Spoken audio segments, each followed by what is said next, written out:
Jorge Müller, apóstol de la fe, 1805-1898. Por la fe Abel, por la fe Noé, por la fe Abraham. Así es como el Espíritu Santo cuenta las increíbles proezas que Dios hizo por intermedio de los hombres que osaron confiar únicamente en Él. Fue en el siglo XIX que Dios añadió la siguiente a esta lista. Por la fe Jorge Müller erigió orfanatos, alimentó a millares de huérfanos, predicó a millones de oyentes alrededor del mundo y ganó multitud de almas para Cristo. Jorge Müller nació en 1805 de padres que no conocían a Dios. A la edad de 10 años fue enviado al colegio con el propósito de que él comenzara su preparación para el ministerio, pero no con el fin de servir a Dios, sino única y exclusivamente para llegar a tener una carrera, una vida cómoda. Esos primeros años de estudio transcurrieron en prácticas de vicios a los que se entregaba cada vez más, llegando en una ocasión a estar preso durante 24 días por este motivo. Pero Jorge, una vez que quedó en libertad, comenzó a esforzarse en sus estudios, levantándose a las 4 de la mañana y estudiando durante todo el día hasta las 10 de la noche. Sin embargo, él hacía todo eso para alcanzar una vida descansada de predicador. No obstante, a los 20 años de edad se produjo una completa transformación en la vida de ese joven. Asistió a un culto donde los creyentes de rodillas imploraban a Dios que hiciese caer su bendición sobre la reunión. Nunca se olvidó de aquel culto en que vio por primera vez a los creyentes orando de rodillas. Quedó profundamente conmovido con el ambiente espiritual, al extremo de querer buscar él también la presencia de Dios, costumbre esa que luego no abandonó por el resto de su vida. Fue en esos días, después de sentirse llamado para ser misionero, que pasó 2 meses hospedado en el famoso orfanato de A. H. Frankie. A pesar de que ese fervoroso siervo de Dios, el señor Frankie, había muerto hacía casi 100 años, en el 1727, su orfanato continuamente funcionaba con las mismas reglas de confiar enteramente en Dios para todo sustento.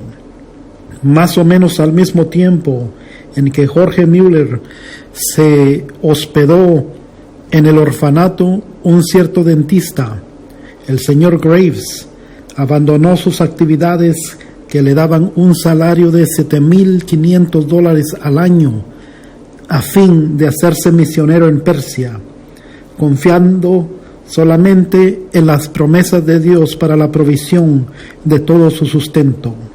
Fue así que Jorge Müller, el nuevo predicador, recibió en esa visita la inspiración que lo indujo más tarde a fundar su orfanato sobre los mismos principios.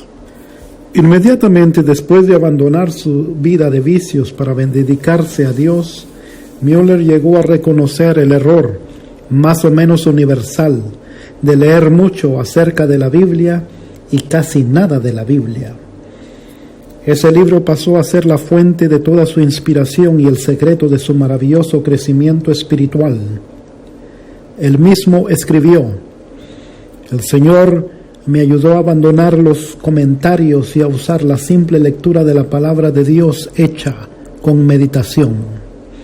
El resultado fue que cuando la primera noche cerré la puerta de mi cuarto para orar y meditar sobre las Escrituras, aprendí más en pocas horas que todo lo que había aprendido antes durante varios meses".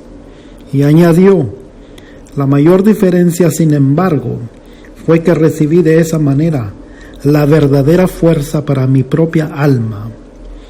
Antes de fallecer dijo que había leído la Biblia entera cerca de 200 veces, 100 veces lo hizo estando de rodillas. Cuando estaba aún en el seminario durante los cultos domésticos que celebraba de noche con los otros alumnos, frecuentemente se quedaba orando hasta la medianoche. De mañana, al levantarse, nos llamaba de nuevo para la oración de las 6 de la mañana. Cierto predicador, poco tiempo antes de la muerte de Jorge Müller, le preguntó si oraba mucho. La respuesta fue esta: algunas horas todos los días, y además vivo en el espíritu de oración. Oro mientras estoy caminando, mientras estoy acostado y cuando me levanto. Estoy constantemente recibiendo respuestas. Una vez que yo estoy persuadido de que cierta cosa es justa, continúo orando hasta recibirla. Nunca dejo de orar. Millares de almas han sido salvas como respuesta a mis oraciones. Espero encontrar docenas de millares de ellas en el cielo. Lo más importante es no dejar de orar nunca hasta recibir la respuesta. He venido orando durante 52 años diariamente por 2 hombres, hijos de un amigo de mi mocedad. No se han convertido aún, sin embargo, espero que lo sean. ¿Cómo puede ser de otra manera? Hay una promesa inquebrantable de Dios y sobre ella descanso. Poco antes de su casamiento, él no se sentía a gusto con la costumbre de un salario fijo, prefiriendo confiar en Dios en vez de confiar en las promesas de los hermanos. Sobre esto, dio las siguientes 3 razones. Número 1. Un salario significa una cantidad de dinero designada, generalmente adquirida del arriendo de los bancos. Pero la voluntad de Dios no es arrendar los bancos. Santiago capítulo 2, 1 al 6. Número 2. El precio fijo de un asiento en la iglesia a veces es demasiado pesado para algunos hijos de Dios, y no quiero colocar el menor obstáculo en el camino del progreso espiritual de la iglesia. Número 3. Toda la idea de arrendar los asientos para tener un salario llega a ser un tropiezo para el predicador, induciéndolo a trabajar más por el dinero que por las razones espirituales. A Jorge Müller le parecía casi imposible reunir y guardar dinero para cualquier emergencia imprevista, sin recurrir también a ese fondo para suplir las necesidades, en vez de recurrir directamente a Dios para ello. Así el creyente confía en el dinero en vez de confiar en Dios. Un mes después de su casamiento, colocó una caja en el salón de cultos y anunció que podían dejar allí las ofrendas para su sustento, y que de ahí en adelante no les pediría a nadie nada más, ni a sus amados hermanos, porque como él dijo, casi sin darme cuenta, he sido inducido a confiar en el brazo de carne en vez de ir directamente al Señor. El primer año acabó con un gran triunfo y Jorge Müller les dijo a los hermanos que, a pesar de la poca fe al comenzar, el Señor le había suplido ricamente todas sus necesidades materiales y, lo que era más importante todavía, le había concedido el privilegio de ser un instrumento de su obra. Sin embargo, el año siguiente fue un año de grandes pruebas, porque muchas veces no le había quedado ni siquiera un chelín. Y Jorge Müller añade que en el momento preciso su fe siempre fue recompensada con la llegada del dinero o de los alimentos. Cierto día, cuando solo le quedaban 8 chelines, Müller pidió al Señor que le enviase dinero. Esperó durante muchas horas sin recibir ninguna respuesta. Entonces llegó una señora que le preguntó: «Hermano, ¿precisa usted de dinero?». Fue una gran prueba de su fe. Sin embargo, el pastor le respondió: hermana mía, yo les dije a los hermanos cuando abandoné mi salario que solo informaría al Señor respecto de mis necesidades. Pero, respondió la señora, Él me ha dicho que le diese a usted esto, y colocó 42 chelines en la mano del predicador. En otra ocasión, transcurrieron 3 días sin que Müller tuviese dinero en casa y fueron fuertemente tentados por el diablo al punto de que casi resolvieron que se habían equivocado en aceptar la doctrina de fe en ese sentido. Sin embargo, cuando volvió a su cuarto, encontró 40 chelines que una hermana le había dejado, y entonces añadió: así triunfó el Señor y nuestra fe fue fortalecida.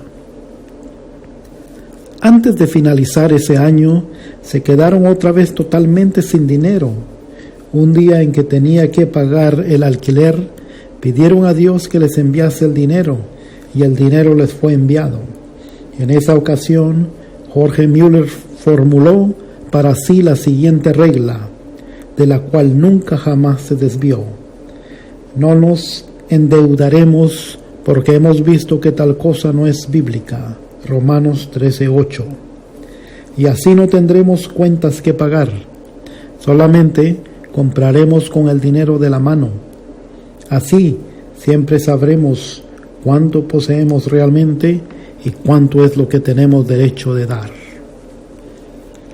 De esa manera Dios entrenaba gradualmente al nuevo predicador para que confiase en sus promesas. Estaba tan seguro de la fidelidad de las promesas de la Biblia que no se desvió durante todos los largos años de su obra en el orfanato de la resolución de no pedir al prójimo ni de endeudarse. Otro secreto que lo llevó a alcanzar una bendición tan grande como es la de confiar en Dios fue su resolución de usar el dinero que recibía solamente para el fin a que él mismo fuera destinado.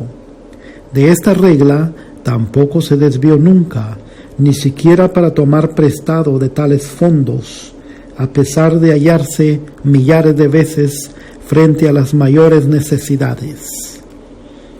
En esos días, cuando comenzó a verificar que las promesas de Dios se cumplían, se sintió conmovido por el estado de los huérfanos y de los pobres niños que encontraba en las calles.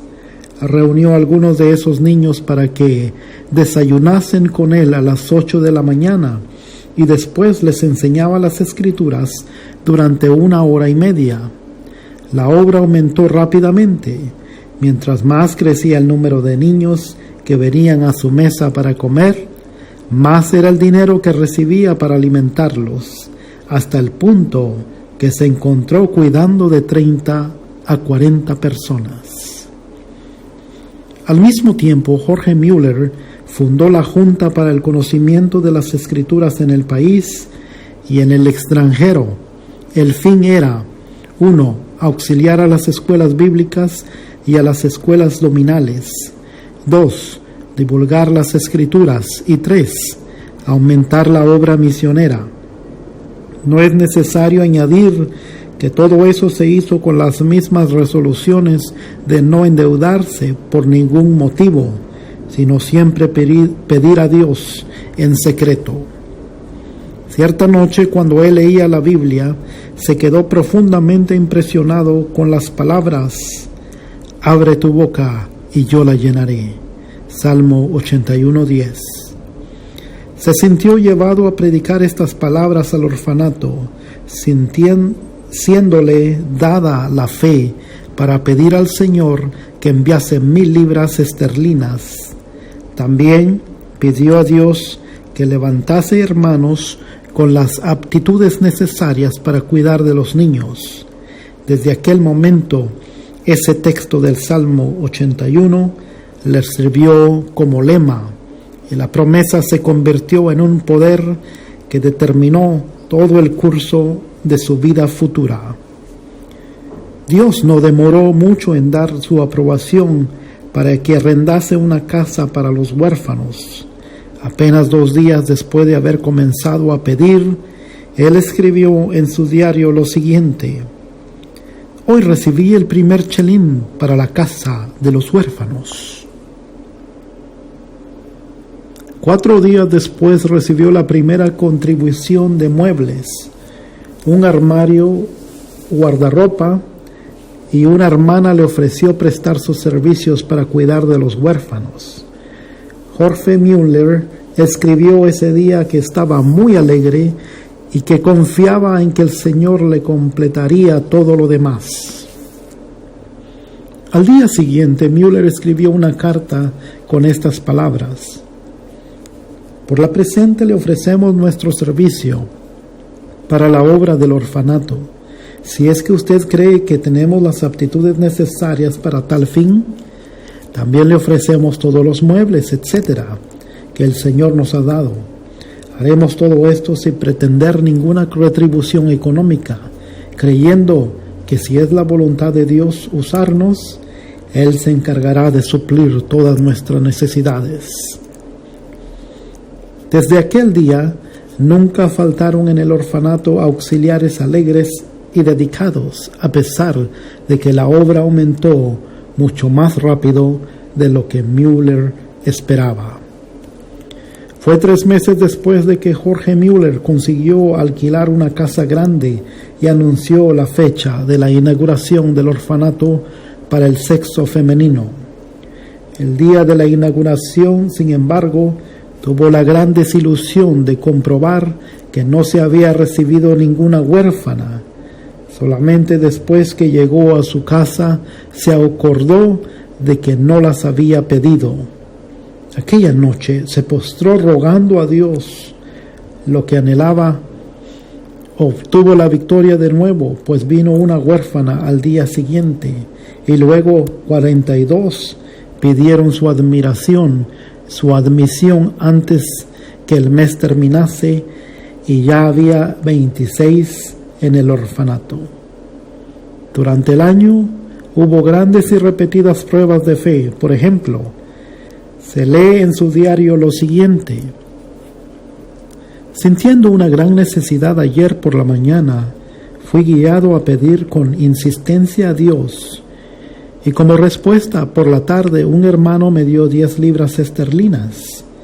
Muchos años antes de su muerte, él afirmó que hasta aquella fecha había recibido ya de la misma manera 5,000 veces la respuesta que el mismo día en que había hecho la petición. Era su costumbre, y la recomendaba también a los otros hermanos, llevar un libro. En una página registraba su petición con la fecha y en el lado opuesto la fecha en que recibía la respuesta.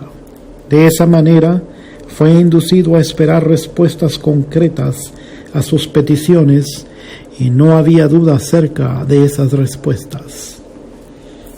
Con el crecimiento del orfanato y el aumento del servicio de pastorear a los 400 miembros de su iglesia, Jorge Müller se halló demasiado ocupado para orar. Fue en ese tiempo que llegó a reconocer que el creyente podía hacer más en 4 horas después de emplear 1 hora en orar, que en 5 horas sin oración. En adelante él observó siempre fielmente esa regla durante 60 años. Cuando arrendó la segunda casa para huérfanos del sexo masculino, dijo lo siguiente: al orar yo sabía que le pedía a Dios algo que no había esperanza de recibir de los hermanos, pero que, sin embargo, no era demasiado para el Señor. Él oraba con 90 personas sentadas a las mesas de esa manera: Señor, mira la necesidad de tu siervo. Y esa fue una oración a la que Dios siempre respondió abundantemente. Antes de morir, declaró que mediante la fe alimentaba a 2,000 huérfanos, y ninguna comida se sirvió con un atraso de más de 30 minutos. Muchas personas le preguntaban con frecuencia a Jorge Müller, y muchas aún lo preguntan, ¿cómo lograba él saber la voluntad de Dios? Pues nunca realizaba ninguna transacción, por pequeña que fuese, sin tener primero la seguridad de la voluntad de Dios. A esta pregunta él respondía: procuro mantener mi corazón en tal estado que no tenga ninguna voluntad propia en el caso. De 10 problemas ya tenemos la solución de 9. Cuando logramos tener un corazón dispuesto a hacer la voluntad del Señor, sea cual sea, cuando llegamos verdaderamente a ese punto, estamos casi siempre próximos a saber cuál es la voluntad de Él. Teniendo dispuesto el corazón para hacer la voluntad del Señor, no dejo el resultado al mero sentimiento o a la simple impresión. Si lo hago, estaré sujeto a grandes engaños. Procuro la voluntad del Espíritu de Dios por medio de su palabra o de acuerdo con la palabra. Es esencial que el Espíritu y la palabra vayan juntos, el uno al lado de la otra. Si yo mirase el Espíritu sin tomar en cuenta la palabra, quedaría sujeto del mismo modo a sufrir grandes engaños. Después considero las circunstancias providenciales. Esas, junto con la palabra de Dios y con su Espíritu, indican claramente la voluntad de Dios. Pido a Dios en oración que me revele su propia voluntad. De esta manera, después de orar a Dios, estudiar la palabra y reflexionar sobre su contenido, es que logro la mejor resolución deliberada que puedo con mi capacidad y conocimiento. Y si continúo sintiendo paz, en ese caso, después de 2 o 3 peticiones más, sigo conforme a esta dirección. Tanto en los casos mínimos como en las transacciones de mayor responsabilidad, siempre encuentro que ese método es eficiente. 3 años después de su muerte, Jorge Müller escribió: 3 años antes de su muerte, Jorge Müller escribió: no recuerdo en toda mi vida de creyente, durante un periodo de 69 años, que yo jamás haya buscado sinceramente y con paciencia saber la voluntad de Dios mediante las enseñanzas del Espíritu Santo por intermedio de la palabra de Dios, y que no haya sido guiado con certeza. Sin embargo, si mi corazón no era lo suficientemente sincero y puro ante Dios, o si yo no buscaba con paciencia la dirección de Dios, o si prefería más bien el consejo del prójimo al de la palabra de Dios vivo, entonces erraba grandemente. Su confianza en el Padre de los huérfanos era tal que ni una sola vez rehusó aceptar niños en el orfanato. Cuando le preguntaron por qué asumió el cargo del orfanato, respondió que no fue solamente para alimentarlos a los huérfanos material y espiritualmente, sino que el primer objetivo básico del orfanato ha sido y aún es que Dios sea glorificado por el hecho de que, estando bajo mi cuidado, los huérfanos han sido y aún son suplidos de todo lo necesario, solamente por la oración y la fe, sin que ni yo ni mis compañeros de trabajo hayamos pedido nada al prójimo. Por eso mismo se puede ver que Dios continuamente ha sido fiel, aún responde la oración en estos días. Respondiendo a muchos que querían saber cómo el creyente podía adquirir una fe tan grande, les dio las siguientes reglas. 1. Leer la Biblia y meditarla. Se llega a reconocer a Dios por medio de la oración y de la meditación de su palabra. 2. Procurar mantener un corazón íntegro y una buena conciencia. 3.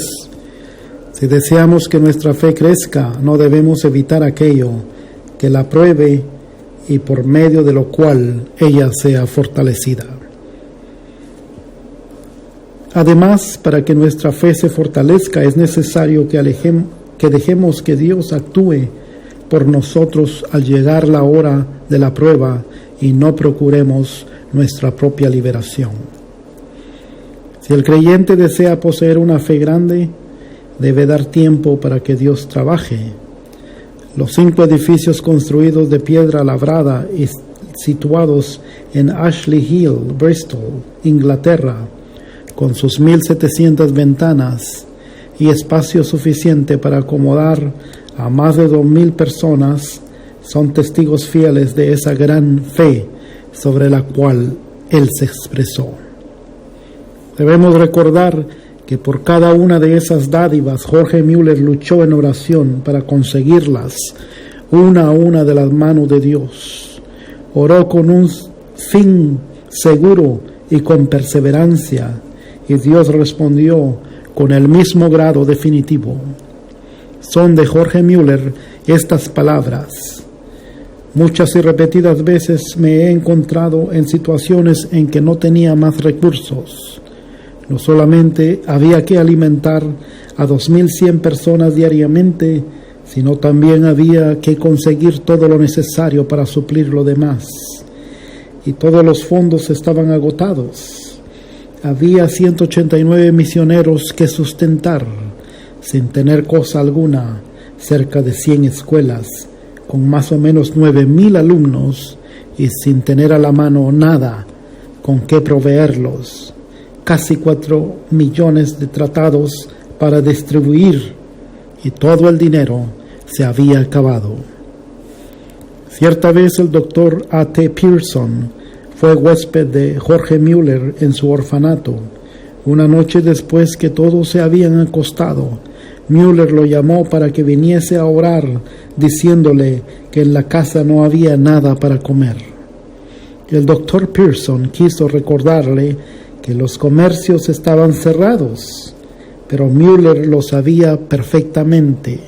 Después de orar, se acostaron y durmieron, y al amanecer ya los alimentos habían sido suplidos y en abundancia para los 2,000 niños.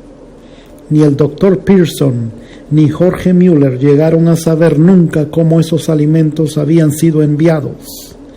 La historia le fue contada aquella misma mañana al señor Simon Short, bajo la promesa de que la guardara en secreto hasta el día de su muerte del benefactor. El Señor había despertado a esa persona en su sueño y lo había llamado para que llevase alimentos suficientes para suplir la despensa del orfanato para todo un mes. Y eso ocurrió sin que él supiera nada de que Jorge Mueller y el doctor Pierson habían estado orando al respecto. A la edad de 69 años, Jorge Mueller comenzó sus viajes, en los cuales predicó muchos millares de veces en 42 países a más de 3 millones de personas. Recibió de Dios todo como respuesta a sus oraciones para pagar los grandes gastos de esos viajes. Más tarde, él escribió: digo con razón, creo que no fui dirigido a ningún lugar donde no hubiese prueba evidente de que el Señor me mandaba allá. Él no hizo esos viajes con el propósito de solicitar dinero para la junta. No recibió lo suficiente para los gastos de mediodía de la junta. Según sus propias palabras, el objeto era que yo pudiese por mi propia experiencia y conocimiento de las cosas divinas comunicar una bendición a los creyentes y que yo pudiese predicar el Evangelio a los que no conocían al Señor. Jorge Mueller escribió lo siguiente sobre un problema espiritual: siendo constantemente mi necesidad, no puedo estar solo sin caer en las garras de Satanás. El orgullo, la incredulidad u otros pecados me llevarían a la ruina. Solo no pertenezco firme un momento. Que ningún lector piense de mí que no estoy sujeto a la jactancia y al orgullo, que yo no puedo dejar de creer en Dios. El estimado evangelista Charles English contó lo siguiente respecto a Jorge Müller. Cuando por primera vez vine a América hace 31 años, el capitán del navío era uno de los más devotos creyentes que yo había conocido jamás. Cuando nos aproximamos a Terranova, él me dijo: «Señor English, la última vez que pasé por aquí, hace 5 semanas, sucedió una cosa tan extraordinaria que causó la transformación de toda mi vida de creyente. Hasta aquel momento yo había sido un creyente común y corriente. Había a bordo con nosotros un hombre de Dios, el señor George Müller de Bristol. Yo había pasado 22 horas sin alejarme del puente de mando, ni por un momento, cuando de pronto me asusté porque alguien me tocó en el hombro.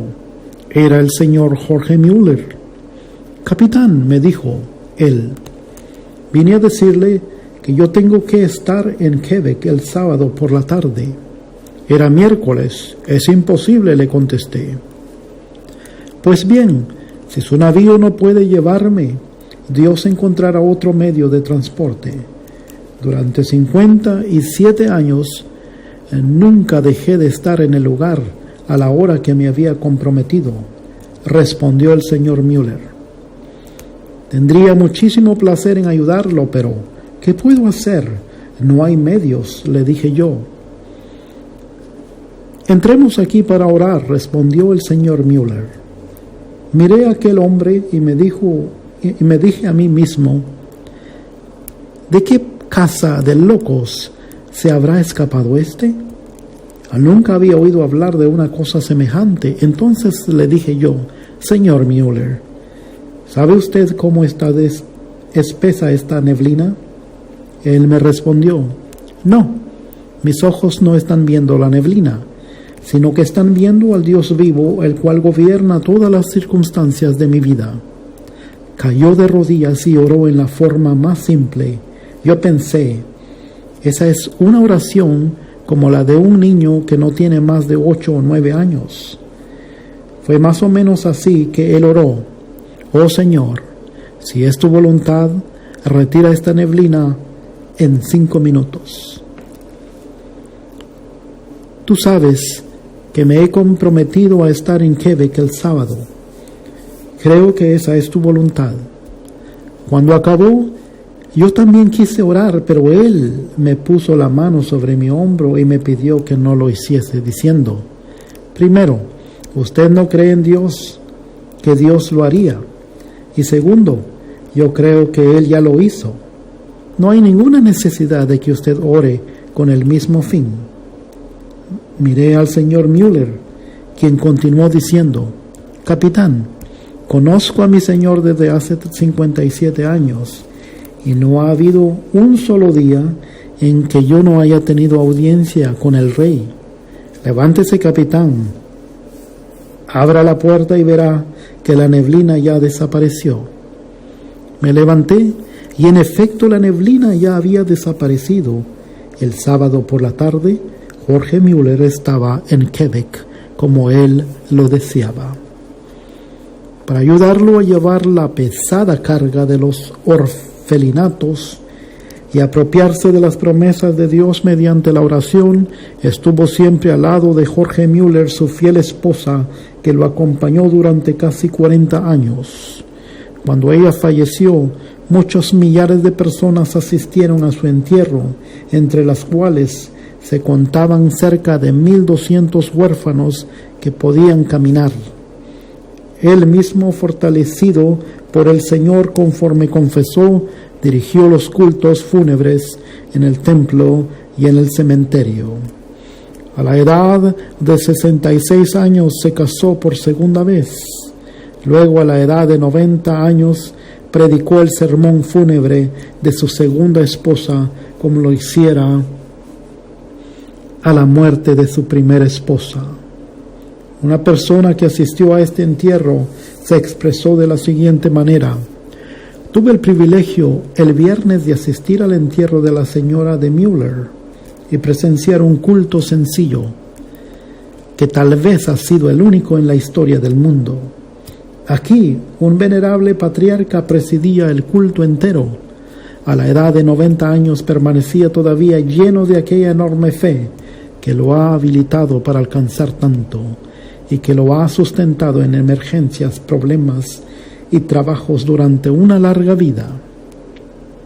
En el año 1898, a la edad de 93 años, la última noche antes de partir para estar con Cristo, sin haber demostrado ninguna señal de disminución en sus fuerzas físicas, se acostó como de costumbre.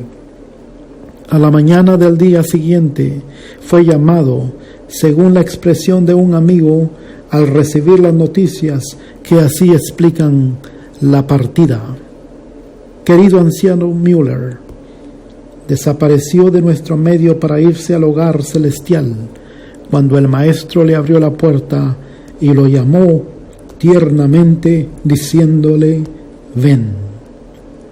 Los periódicos publicaron medio siglo después de su muerte la siguiente noticia: el orfelinato de Jorge Müller en Bristol permanece como una de las maravillas del mundo. Desde su fundación en 1836, la cifra de aportaciones que Dios ha concedido únicamente como respuesta a las oraciones llega a más de 20 millones de dólares, y el número de huérfanos atendidos asciende a 19.935.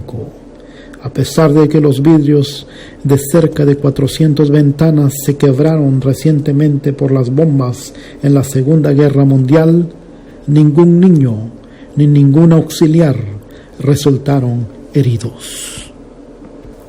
David Livingstone, célebre misionero y explorador, 1813-1873. Cierto comerciante, al visitar la abadía de Westminster en Londres, donde se encuentran sepultados los reyes y personajes eminentes de Inglaterra, preguntó cuál era la tumba más visitada, excluyendo la del soldado desconocido. El conserje respondió que era la tumba de David Livingstone. Son pocos los humildes y fieles siervos de Dios que el mundo distingue y honra de esta manera.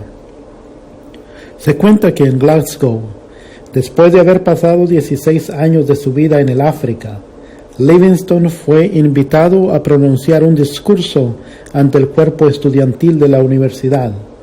Los alumnos resolvieron mofarse de quien ellos llamaban camarada misionero, haciendo el mayor ruido posible para interrumpir su discurso. Cierto testigo del acontecimiento dijo lo siguiente: a pesar de todo, desde el momento en que Livingstone se presentó delante de ellos, macilento y delgado, como consecuencia de haber sufrido más de 30 fiebres malignas en las selvas de África, y con un brazo apoyado en un cabestrillo, resultado de un encuentro con un león, los alumnos guardaron un gran silencio. Oyeron con el mayor respeto todo lo que el orador les relató, y como Jesús le había cumplido su promesa que dice: he aquí, yo estoy con vosotros todos los días hasta el fin del mundo. David Livingstone nació en Escocia. Su padre, Neil Livingstone, acostumbraba a relatar a sus hijos las proezas de 8 generaciones de sus antepasados. Uno de los bisabuelos de David tuvo que huir con su familia de los crueles partidarios de los pactos o covenanters a los pantanos y montes escabrosos donde podían adorar a Dios en espíritu y en verdad. Pero aún esos cultos que se realizaban entre los espinos y a veces sobre el hielo eran interrumpidos de vez en cuando por la caballería que llegaba galopando para matar o llevarse preso tanto a hombres como a mujeres. Los padres de David educaron a sus hijos en el temor de Dios En su hogar siempre reinaba la alegría y servía como modelo ejemplar de todas las virtudes domésticas.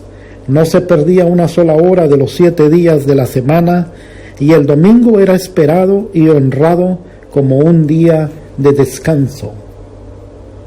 A la edad de 9 años, David se ganó un Nuevo Testamento como un premio ofrecido por repetir de memoria el capítulo más largo de la Biblia, Salmo 119. Entre los recuerdos más sagrados de mi infancia, escribió Livingstone, está lo de la economía de mi madre para que los pocos recursos fuesen suficientes para todos los miembros de la familia. Cuando cumplí 10 años de edad, mis padres se colocaron en una fábrica de tejidos para que yo ayudara a sustentar la familia. Con una parte de mi salario de la primera semana me compré una gramática de latín. David iniciaba su día de trabajo en la fábrica de tejidos a las 6 de la mañana y con intervalos para el café y el almuerzo trabajaba hasta las 8 de la noche. Sujetaba su gramática de latín abierta sobre la máquina de hilar algodón y mientras estaba trabajando estudiaba línea por línea. A las 8 de la noche se dirigía sin perder un minuto a la escuela nocturna. Después de las clases, estudiaba sus lecciones para el día siguiente, a veces quedándose hasta la medianoche, cuando su madre tenía que obligarlo a que apagase la luz y se acostase. La inscripción sobre la lápida de la tumba de los padres de Livingstone indica las privaciones del hogar paterno para marcar el lugar donde descansan. Dice Neil Livingstone y Agnes Hunter, su esposa, y para expresar a Dios la gratitud de sus hijos, Juan, David, Janet, Charles y Agnes, por haber tenido padres pobres y piadosos. Los amigos insistieron en que él cambiase las últimas palabras de esa inscripción para que dijese padres pobres pero piadosos. Sin embargo, David rehusó aceptar esa sugerencia. Para él, tanto la pobreza como la piedad eran motivos de gratitud. Siempre consideró el hecho de haber aprendido a trabajar durante largos días, mes tras mes, año tras año, en la fábrica de algodón, constituyó una de las mayores felicidades de su vida. En los días feriados a David le gustaba ir a pescar y a hacer largas excursiones por los campos y por las márgenes de los ríos. Esos extensos paseos le servía tanto de instrucción como de recreo. Salía para verificar en la propia naturaleza lo que había estudiado en los libros de botánica y geología. Sin saberlo, de ese modo se fue preparando en cuerpo y mente para las exploraciones científicas y para lo que escribiría con exactitud acerca de la naturaleza del África. A los 20 años se produjo un gran cambio espiritual en la vida de David Livingstone que determinó el rumbo de todo el resto de su vida. La bendición divina le inundó todo el ser, como había inundado el corazón de San Pablo o del San Agustín, o de otros del mismo tipo, dominando sus deseos carnales. Actos de abnegación muy difíciles de realizar bajo la ley férrea de la conciencia se convirtieron en servicio de la voluntad libre bajo el brillo del amor divino. Es evidente que a él lo había impulsado una fuerza pasiva, pero tremenda, dentro del propio corazón, hasta el fin de su vida.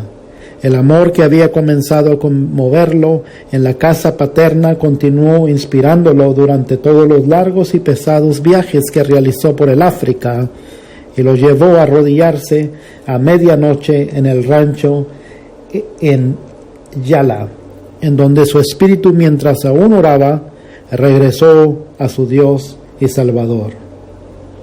Desde su infancia David había oído hablar de un misionero valiente destacado en la China, cuyo nombre era Václav En sus oraciones de la noche, al lado de su madre, oraba también por él. A la edad de 16 años, David comenzó a sentir un deseo profundo de que el amor y la gracia de Cristo fuesen conocidos por aquellos que permanecían aún en las densas tinieblas. Por ese motivo, resoltó firmemente en su corazón dar también su vida como médico y misionero al mismo país, la China. Al mismo tiempo, el maestro de su clase de la escuela dominical, David Hogg, lo aconsejó de esta manera: ora, muchacho, haz de la religión el motivo principal de tu vida cotidiana y no una cosa inconstante, si quieres vencer las tentaciones y otras cosas que te quieran derribar. Y David resolvió sinceramente dirigir su vida futura bajo esta norma. Cuando cumplió 9 años de servicios en la fábrica, fue promovido para un trabajo más lucrativo. Consiguió completar sus estudios recibiendo el diploma de licenciado de la Facultad de Medicina y Cirugía de Glasgow, sin recibir de nadie ningún auxilio económico que lo ayudase a completar su carrera. Si los creyentes no lo hubieran aconsejado a que hablase a la Sociedad Misionera de Londres acerca de enviarlo como misionero, él habría ido por sus propios medios, según declaró más tarde. Durante todos los años de estudios para llegar a ser médico y misionero, se sintió impelido para ir a la China. Cierta vez, en una reunión, oyó el discurso de un hombre de barba blanca, alto, robusto y ojos bondadosos y penetrantes, llamado Robert Moffat. Ese misionero había regresado del África, un país misterioso, cuyo interior era todavía desconocido. Los mapas de ese continente tenían en el centro enormes espacios en blanco, sin ríos y sin sierras. Hablando sobre el África, Moffat dijo al joven David Livingstone: hay una vasta planicie al norte, donde he visto en las montañas del sol el humo de millares de aldeas donde ningún misionero ha llegado todavía. Conmovido al oír hablar de tantas aldeas que permanecían todavía sin el Evangelio, y sabiendo que no podía ir a la China por causa de la guerra que se había desencadenado en aquel país, Livingstone respondió: iré inmediatamente para el África. Los hermanos de la misión concordaron con esa resolución y David volvió a su humilde hogar en Blatyre para despedirse de sus padres y hermanos. A las 5 de la mañana del día 17 de noviembre de 1840, la familia se levantó. David leyó los Salmos 121 y 135 junto con su familia.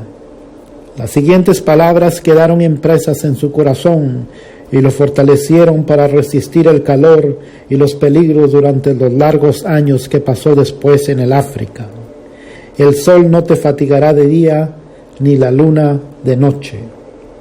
Jehová guardará tu salida y tu entrada desde ahora y para siempre. Después de orar, se despidió de su madre y de sus hermanas y viajó a pie junto con su padre, que lo acompañó hasta Glasgow. Después de despedirse uno del otro, David se embarcó en el navío para no volver nunca más aquí en la tierra el rostro del noble Neil Livingstone. El viaje desde Glasgow al Río de Janeiro y luego a la ciudad de Cabo en el África duró 3 meses. El viaje duró 3 meses, pero David no desperdició su tiempo. El capitán se volvió su amigo íntimo y lo ayudó a preparar los cultos en lo que David predicaba a los tripulantes del navío. El nuevo misionero aprovechó también la oportunidad de aprender a bordo el uso del sextante y a saber exactamente la posición del barco, observando la luna y las estrellas. Ese conocimiento le fue más tarde de incalculable valor para orientarse en sus viajes de evangelización y exploración en el inmenso interior desconocido del cual subía el humo de 1000 villas sin misionero.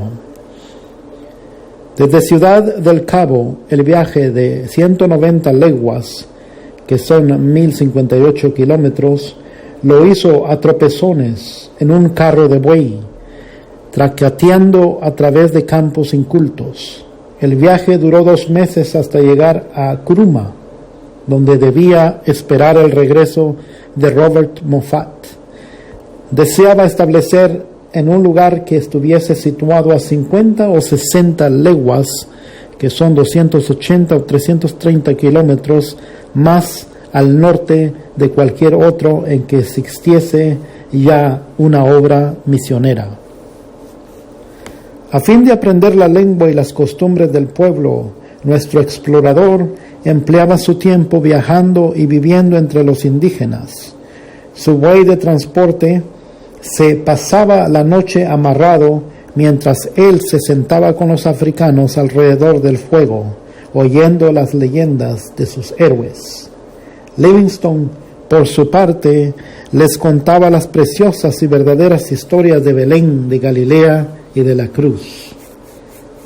Continuó estudiando siempre mientras viajaba, trazando mapas de los ríos y de las sierras y del territorio que corría. En una carta a un amigo suyo le escribió que había descubierto 32 clases de raíces comestibles y 43 especies de árboles y arbustos frutales que se producían en el desierto sin ser cultivados. Desde un punto que alcanzó en esos viajes, le faltaron apenas 10 días de viaje para llegar al gran lago Nakami, que descubrió 7 años más tarde. Desde Kuruma, el misionero licenciado de la Facultad de Medicina y Cirugía de Glasgow escribió a su padre: «Tengo una clientela bien grande. Hay pacientes aquí que caminan más de 60, o sea, 330 kilómetros, 60 leguas, para recibir tratamiento médico. Esas personas, al regresar, envían otras con el mismo fin». Estableció su primera misión en el lindo valle de Mabotsa, en la tierra de Bakatla. En una carta que escribió desde Kuruma, Livingstone se expresó de la siguiente manera sobre el lugar que había escogido para su centro de evangelización. Está situado en una comunidad de seres que se llama Mabotsta, que quiere decir cena de bodas. Que Dios nos ilumine con su presencia para que por intermedio de sus siervos tan débiles mucha gente encuentre la entrada para la cena de bodas del Cordero. Fue en Mabotsta donde tuvo lugar el histórico encuentro con un león. Acerca de ese acontecimiento, David escribió lo siguiente: Él saltó y me alcanzó el hombro, ambos rodamos por el suelo, rugiendo horriblemente cerca de mi oído, me sacudió como un perro lo hubiese hecho con un gato. Los sacudones que me dio el animal me produjeron un entorpecimiento igual al que debe sentir un ratón después de la primera sacudida que le da el gato. Me atacó entonces una especie de adormecimiento y no sentí ningún dolor ni ninguna sensación de temor. No obstante, antes de que la fiera tuviese tiempo de matarlo, lo dejó para atacar a otro hombre que con una lanza en la mano había entrado en la lucha. El hombro desgarrado de Livingstone nunca sanó completamente. Él nunca más pudo apuntar un rifle o llevarse a la mano a la cabeza sin sentir dolores. Fue en la casa de Robert Moffat en Kuruma que llegó a conocer a María, la hija mayor de ese misionero, después de abrir la misión en Mabotsta. Los dos se casaron, 6 hijos fueron del fruto de ese enlace. Después de Livingstone, que él se casó, la escuela dominical de Mabotsa se transformó en una escuela diaria, pasando su esposa a ser la maestra. Shelley, el jefe de la tribu, se volvió un gran estudiante de la Biblia, pero quería convertir a todo su pueblo a fuerza de tilupa, es decir, del látigo de cuero de rinoceronte. Él inició un culto doméstico en su casa y el propio Livingstone se admiró de su manera sencilla y natural de orar. Era costumbre de Livingstone comenzar el día con un culto doméstico y no es de admirarse que el jefe la adoptase también. Livingstone se vio obligado a mudarse para Clamone, situada a 10 leguas, y más tarde, por falta de agua, él y todo el pueblo para Colobane.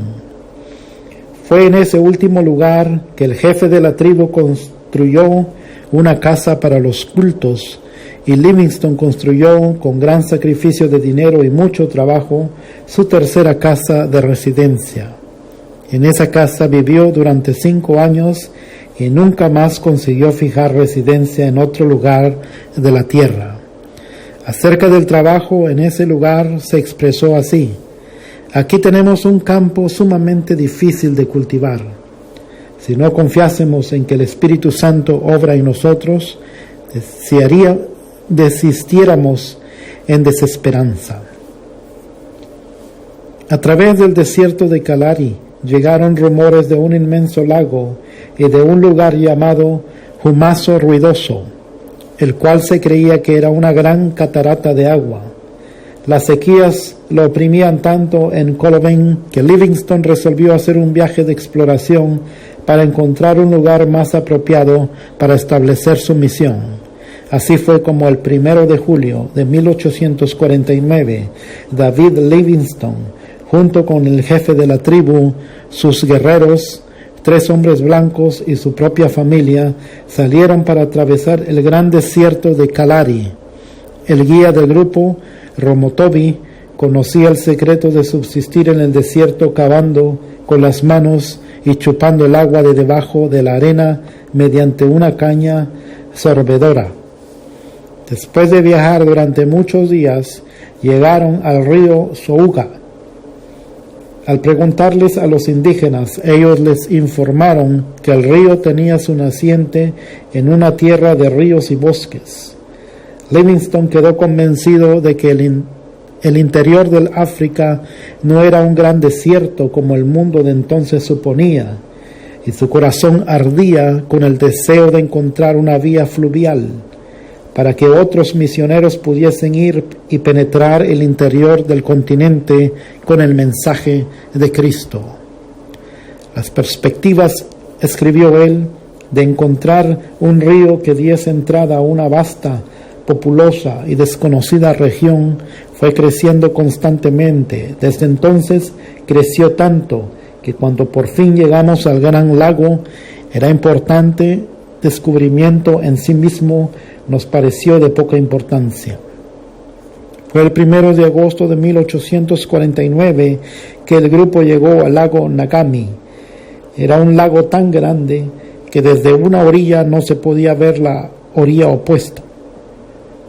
Había sufrido largos días de sed atormentadora sin haber podido obtener una sola gota de agua, pero había vencido todas las dificultades y habían descubierto ese lago, mientras que otros pretendientes, mucho mejor equipados que ellos, pero menos persistentes, habían fallado.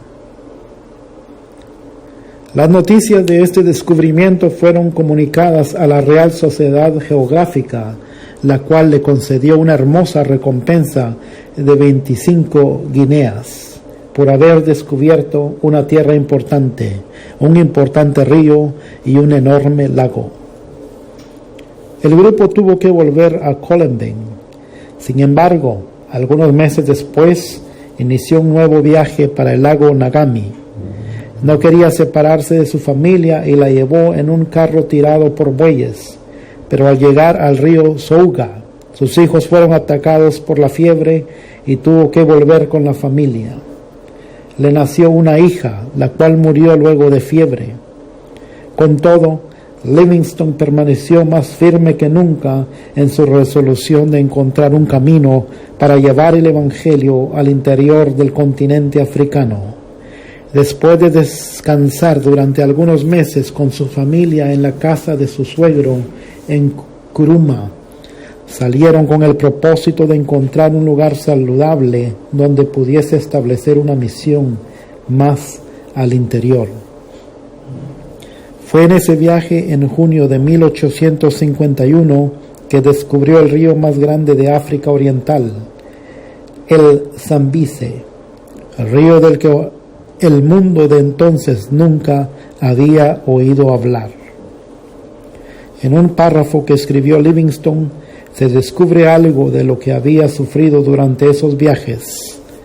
El párrafo dice así: uno de los ayudantes desperdició el agua que le llevábamos en el carro y en la tarde apenas si quedaba un poquito para los niños. Pasamos esa noche muy angustiados y al día siguiente, a medida que iba disminuyendo más y más el agua, tanto más la sed de los niños iba en aumento. El pensar que fuesen a aparecer ante nuestros ojos nos llenaba de angustia. En la tarde del quinto día sentimos un gran alivio cuando uno de los hombres volvió trayendo tanto de ese precioso líquido como jamás antes lo habíamos pensado. Livingstone, convencido de que era la voluntad de Dios que saliese para establecer otro centro de evangelización y con una indómita fe de que el Señor suplirá todo lo necesario para que se cumpliese su voluntad, avanzaba sin vacilar. Después de descubrir el río Zambeze, Livingstone vino a saber que los lugares saludables eran lugares sujetos a saqueos inesperados por parte de otras tribus. Solamente en los lugares plagados de enfermedades y azotados por la fiebre era donde se encontraban tribus pacíficas. Resolvió, por tanto, enviar a su esposa a descansar en Inglaterra mientras él continuaba sus exploraciones con el fin de establecer un centro para su obra de evangelización. Se veía obligado a establecer tal centro porque los Boers holandeses invadían el territorio, robando las tierras y el ganado de los indígenas y poniendo en práctica un régimen de la más vil esclavitud. Livingstone enviaba a creyentes fieles para evangelizar a los pueblos que estaban a su alrededor, pero los Boers acabaron con su obra, matando a muchos de los indígenas y destruyendo todos los bienes que el misionero poseía en Colobane. Livingstone llevó a su familia para la ciudad del Cabo, desde donde sus seres queridos se embarcaron en un navío con destino a Inglaterra. Fue en ese tiempo cuando Dios le proveyó todo lo necesario para lo que necesitaba su familia y volviese a Inglaterra, que él dijo: «Oh amor divino, no te amo con la fuerza, la profundidad y el ardor que convienen». La desesperación de su familia le causó profunda pena, pero de nuevo dirigió su rostro heroicamente hacia su meta, que era ir a socorrer a las desgraciadas tribus del interior del África. Había 3 motivos para hacer un viaje de exploración. Primero, quería encontrar un lugar donde residir con su familia en medio de los barotses para evangelizarlos. Segundo, la comunicación entre el territorio de los barotses y Ciudad del Cabo era muy demorada y difícil, y por lo tanto quería descubrir un camino para un puerto más próximo. Tercero, quería hacer todo lo posible para influir a las autoridades contra el horrendo tráfico de esclavos. Fue en esa época de su vida que Livingstone, debido a sus hazañas, se volvió mundialmente conocido. En su fervor, deseando que Dios le conservase la vida y lo usase como medio para que el Evangelio penetrase en el continente africano, Livingstone oró así: Oh Jesús, te ruego que ahora me llenes de tu amor y me aceptes y me uses un poco para tu gloria. Hasta ahora no te he hecho nada por ti, pero quiero hacer algo. Oh Dios, te imploro que me aceptes y me uses, y que sea tuya toda la gloria. Además, escribió lo siguiente: no te tendría ningún valor nada de lo que poseo o llegare a poseer si no tuviese relación con el reino de Cristo. Si algo de lo que poseo puede servir para tu reino, te lo daré a ti, a quien debo todo en este mundo y en la eternidad. Livingstone atravesó ida y vuelta el continente africano desde la desembarcadura del río Zambeze hasta San Pablo de Luanda, siendo él el primer blanco en realizar semejante hazaña. En sus memorias que escribía diariamente se nota cómo él admiraba los lindos paisajes de un país que el mundo consideraba como un vasto desierto, pues lo desconocía por completo. Llegó a Luanda flaco y enfermo, a pesar de la insistencia del cónsul británico para que regresase a Inglaterra a fin de recuperar la salud quebrantada. Él volvió nuevamente por otro camino para llevar a sus fieles compañeros hasta su casa conforme les había prometido antes de iniciar el viaje. En ese viaje Livingstone descubrió las magníficas cataratas de Victoria, nombre que él dio a estas grandes caídas de agua en honor de la reina de Inglaterra. En ese lugar el río Zambeze tiene un ancho de más de 1 kilómetro. Ahí las aguas de ese gran río se precipitan espectacularmente desde una altura de 100 metros. Continuó predicando el Evangelio constantemente, a veces a auditorios de más de 1000 naturales del país. Sobre todo, se esforzaba en ganar la estimación de las tribus hostiles por donde pasaba, con su conducta cristiana que era un gran contraste con la de los mercaderes de esclavos. En un periodo de 7 meses, estando acompañado solo de sus fieles macololos, cayó con fiebre en la selva 31 veces, pero no era solo el sufrimiento físico lo que lo afligía.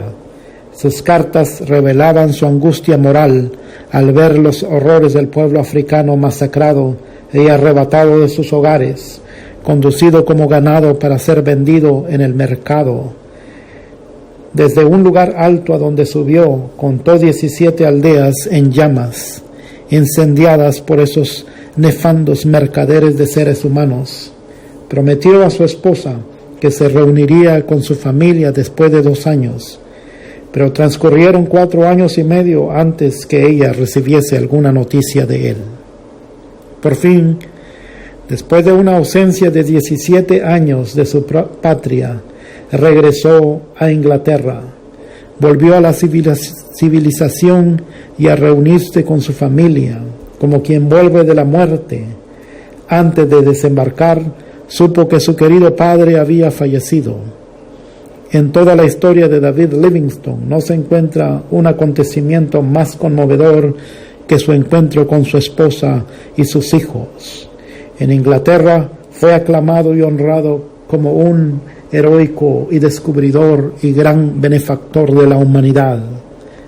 Los diarios publicaban todos sus actos de valentía. Las multitudes afluían para oírlo contar su historia. El doctor Livingstone era muy humilde. No le gustaba andar por la calle por temor a ser atropellado por las multitudes. Cierto día, en la calle Regent en Londres, fue apretado por una multitud tan grande que solo con gran dificultad logró refugiarse en un coche. Por la misma razón, evitaba ir a los cultos.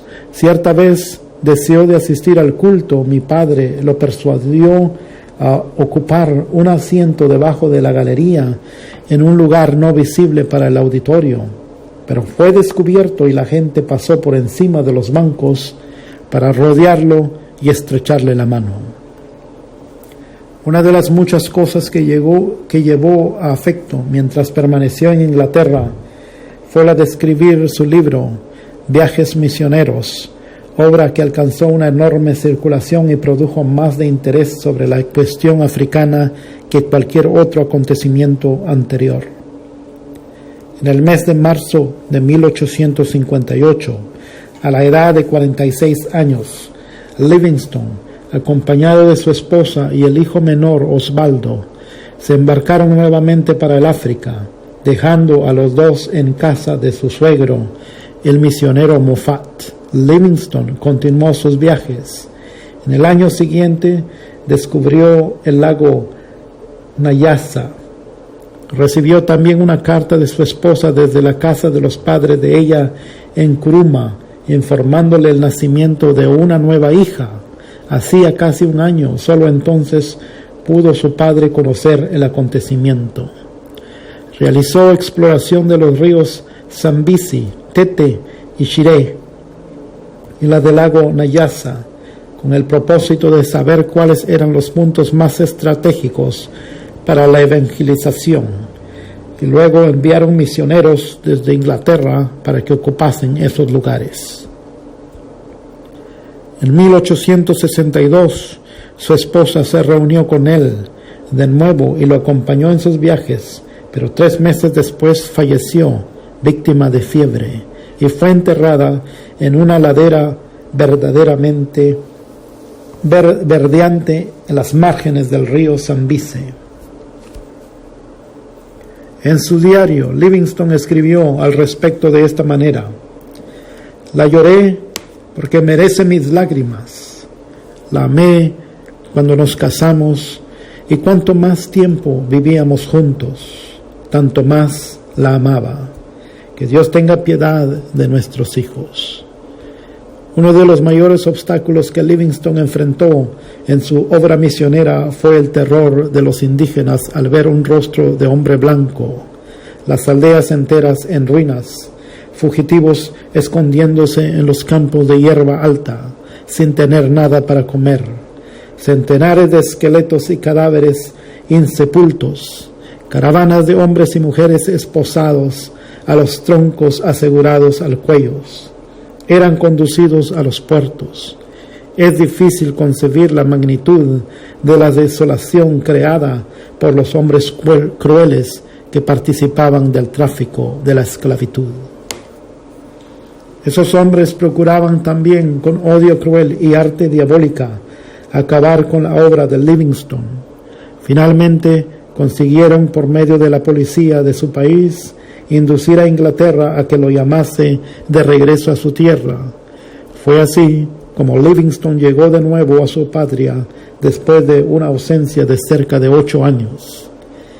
Los creyentes y amigos de Inglaterra, animados por la visión de Livingstone, comenzaron a orar y a enviarle dinero para que continuase su obra en el continente negro. Y nuestro héroe desembarcó por tercera y última vez en el África, en Zanzíbar. En la expedición que inició en Zanzíbar descubrió los lagos Tanganika, 1867, Moero, 1867, y Bangweolo, 1868. Pasó 5 largos años explorando las cuencas de esos lagos. La constante oración y el pan de la palabra de Dios fueron su sustento espiritual durante todos esos años de prueba que sufrió debido a la crueldad de los negociantes de esclavos.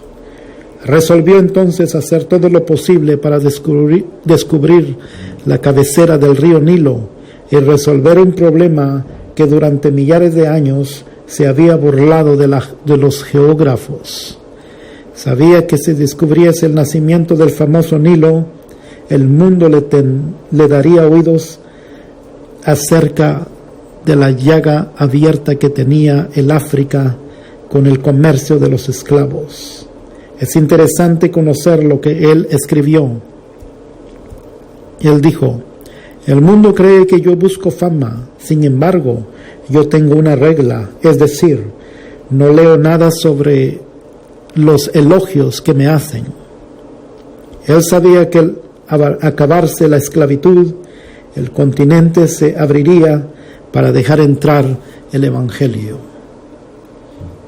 Durante los largos intervalos que había entre los periodos en que sus cartas eran recibidas en Inglaterra, llegadas desde el corazón del África, circularon rumores de que Livingstone había muerto.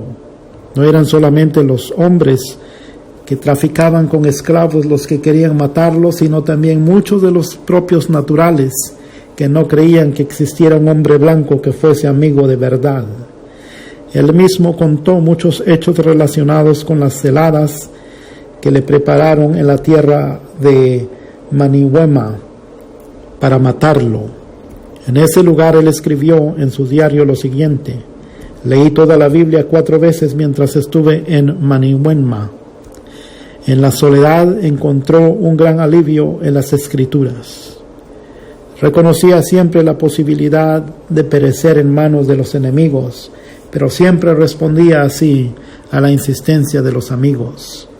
¿No puede el amor de Cristo constreñir al misionero a que vaya donde el comercio ilegal lleva al mercader de esclavos? Por primera vez en los millares de leguas que caminó, los pies del explorador le fallaron. Obligado a quedarse por algún tiempo en una cabaña, todos sus compañeros lo abandonaron, con excepción de 3 que se quedaron con él. Por fin llegó a Ujiji, reducido a piel y huesos por causa de la grave enfermedad que sufrió en Maniwema. No había recibido cartas desde hacía 2 años y esperaba recibir también las provisiones que habían enviado para allá. Sin embargo, las cartas no habían llegado. Entonces, con el cuerpo enflaquecido y carente de ropas y de alimentos, vino a saber que le habían robado todo. En esa situación, él escribió: en mi pobreza me sentí como el hombre que, descendiendo de Jerusalén a Jericó, cayó en manos de ladrones. No tenía esperanza de que un sacerdote, un levita o un buen samaritano viniese a mi auxilio. Sin embargo, cuando mi alma estaba más abatida, el buen samaritano ya se hallaba muy cerca de mí. El buen samaritano era Henry Stanley, enviado por el diario New York Herald, a insistencia de muchos millares de lectores de ese periódico, para saber con seguridad si Livingstone todavía vivía o, en el caso que hubiese muerto, para que su cuerpo fuera devuelto a su patria. Stanley pasó el invierno con Livingstone, quien se negó a ceder a la insistencia de volver a Inglaterra.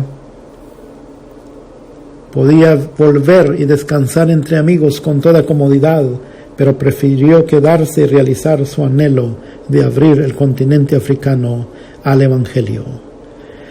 Realizó su último viaje con el propósito de explorar la Upula para verificar si ese río era el origen del Nilo o del Congo. En esa región llovía incesantemente. Livingstone sufría dolores atroces día tras día. Se le iba volviendo más y más difícil caminar. Fue entonces que tuvo que ser cargado por vez primera por sus fieles compañeros Susi, Chuman y Jaco Wainwright, todos indígenas. En su diario, las últimas notas que escribió dicen lo siguiente: cansadísimo estoy, recuperada la salud, estamos en las márgenes del Milílamo. Llegaron a la aldea de Chitambo, en Yala, donde Susi hizo una cabaña para él. En esa cabaña, el 1 de mayo de 1873, el fiel Susi encontró a su bondadoso maestro de rodillas al lado de su cama, muerto. Oró mientras vivió y partió de este mundo orando. Sus 2 fieles compañeros, Susi y Chuman, enterraron el corazón de Livingstone debajo de un árbol en Chitambo, secaron y embalsamaron el cuerpo y lo llevaron hasta la costa, viaje que duró varios meses a través del territorio de varias tribus hostiles. El sacrificio de esos valientes hijos de África, sin que tuviesen ningún propósito de recibir remuneración económica alguna, no será olvidado por Dios ni por el mundo. El cuerpo, después que hubo llegado a Zanzíbar, fue transportado para Inglaterra, donde fue sepultado en la abadía de Westminster, entre los monumentos de los reyes y héroes de aquella nación. No había dudas con respecto al cuerpo de Livingstone. Era fácil de identificarlo. El hueso por encima del brazo izquierdo tenía bien patentes las marcas de los dientes de león que lo atacara años atrás. Entre los que asistieron a su entierro se encontraban sus hijos y el viejo misionero Robert Moffat, padre de su querida esposa. La multitud estaba compuesta tanto de un pueblo humilde que lo amaba como de los grandes que lo honraban y respetaban. Se cuenta que entre la multitud que permanecía en las aceras de las calles de Londres, el día en que el cortejo que llevaba el cuerpo de David Livingstone pasó, había un viejo llorando amargamente. Al preguntarle por qué lloraba, respondió: es porque Davidcito y yo nacimos en la misma aldea, cursamos el mismo colegio y asistimos a la misma escuela dominical. Trabajamos en la misma máquina de hilar, pero Davidcito se fue por aquel camino y yo por este. Ahora él es honrado por la nación, mientras que yo soy despreciado, desconocido y deshonrado. El único futuro para mí es el entierro del borracho. No es solamente el ambiente, sino la preferencia de nuestra juventud lo que determina nuestro destino, no solamente aquí en este mundo, sino para toda la eternidad. Cuando Livingstone hablaba a los alumnos de la Universidad de Cambridge en 1857, dijo lo siguiente: por mi parte nunca ceso de regocijarme porque Dios me haya designado para tal oficio. El pueblo habla del sacrificio que yo he hecho en pasarme tan grande parte de mi vida en el África. ¿Es sacrificio pagar una pequeña parte de la deuda que nunca podremos liquidar o que debemos a nuestro Dios? ¿Es sacrificio aquello que trae la bendita recompensa de la salud, el conocimiento de practicar el bien, la paz del espíritu y la vida esperanza de un glorioso destino? No hay tal cosa, y lo digo con énfasis, no es sacrificio. Nunca hice un sacrificio.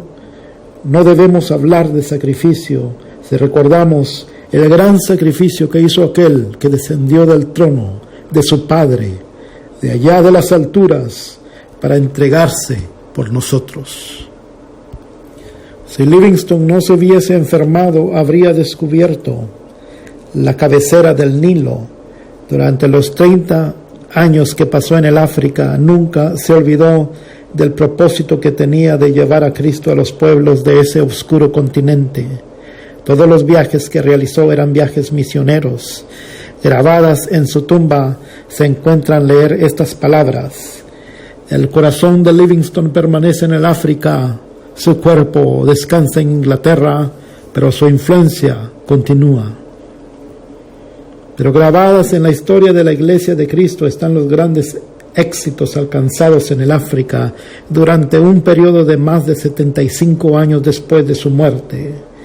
Éxitos inspirados en gran parte por las oraciones y por la gran persistencia de ese gran siervo que fue fiel hasta la muerte.